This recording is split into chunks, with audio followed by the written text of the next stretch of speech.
I've been called a lot of things in my life. Rude was never one of them. Until one train ride turned me into the villain of my own story, for doing nothing more than sitting in the seat I paid for. I'm 23.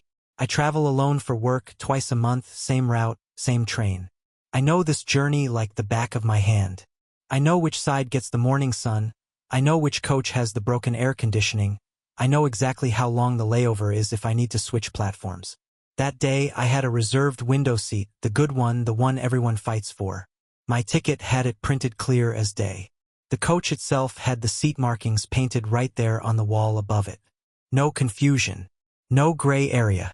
Just black and white letters that matched exactly what was printed on my ticket. I was already having one of those days. My train was delayed by almost 40 minutes. I'd lost my water bottle somewhere on the platform in the chaos of finding my coach.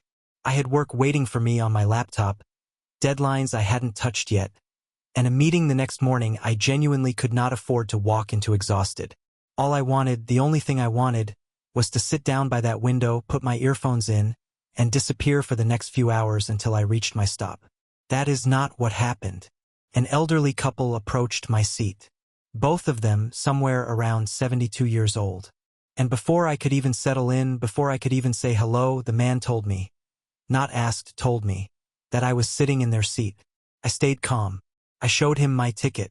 Window seat, clearly marked, matching the painted numbers on the coach wall exactly. He showed me his, and here's the thing, his didn't match. Something was off with it. Some kind of booking mix-up, a printing error, who knows. But it wasn't my mistake. It was theirs. I explained it to them calmly the first time. I pointed at the marking on the wall, then at the ticket, then back at the wall, so there was no room for confusion. I explained it again a second time, slower, more patient. They weren't listening. Not really. They kept insisting over and over that I should just get up and move. Like the ticket in my hand didn't exist, like the letters painted directly above my own head meant absolutely nothing. I felt my patience running out faster than I wanted it to. I finally said something short, something clipped. Roughly, if you want to sit, then sit. Otherwise, leave me alone. What I meant by that was simple. Take the seat you're actually assigned, or stop arguing with me over one that isn't yours. But that is not how they heard it. They heard it as me telling them to get off the train completely, like I was throwing two elderly people off a moving train over a seating mix-up. That's exactly when it stopped being about the seat. The woman looked me dead in the eye and told me they were older than my own parents combined, and that clearly I hadn't been raised with any sanskar. No respect, no manners, no proper upbringing at all. That word hit differently than she probably expected it to. I don't know what came over me in that moment, but I looked right back at her and said that my parents don't raise their voices at strangers the way she was raising hers at me. That's when both of them started yelling. At the same time, loud enough that people 2 rows down turned to look. At a 23-year-old girl, traveling completely alone, in a train car full of strangers who just sat there, watching it unfold. Not one of them saying a single word to help. I want to be clear about something because a lot of people jumped straight to calling me entitled the moment they heard this story. This was never about being stubborn over a seat for the sake of it. I've given up my window seat before without even being asked because I boarded once and found a visibly sick passenger already sitting there, and I was getting off within the hour anyway, so I just let it go. I'm not the villain who refuses to share a seat. If either of them had actually needed it more than me, I wouldn't have had a problem giving it up. But this was different. 2 adults, more than 3 times my age, standing directly over me, refusing to accept a ticket that clearly, undeniably matched the coach markings. And instead of stepping away to sort out their own booking error, they chose to make it my problem. They chose to make it personal. I told them straight to their faces that it wasn't fair for 2 people to gang up on one young woman traveling by herself. And I stayed exactly where I was because it was my seat. It was always my seat. Even after the argument technically ended, they didn't fully stop.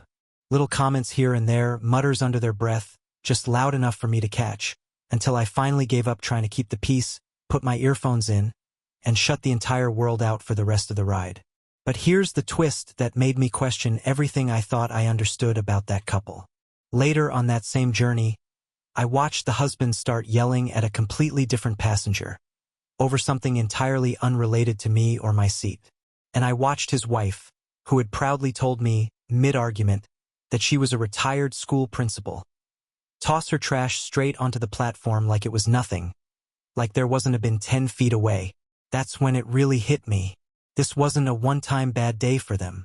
This wasn't a couple who simply got confused and panicked. This was just who they were every single day to anyone who happened to be in their way.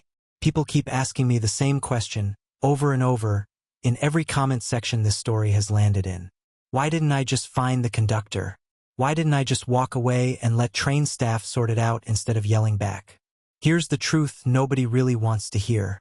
On the trains I take, finding a conductor isn't simple, and it's definitely not fast.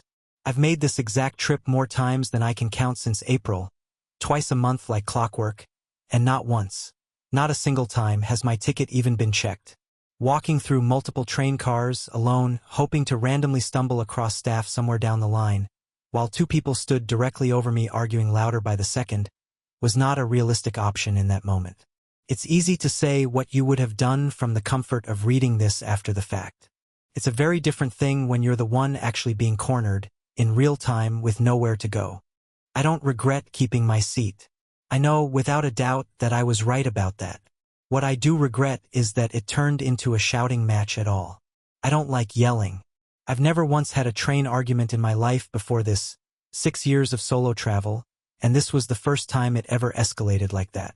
I walked away from that ride shaken, replaying every single second of it over and over in my head, wondering if somehow, despite everything, I was the one in the wrong. But every time I replay it, I land in exactly the same place. I was cornered. I was exhausted.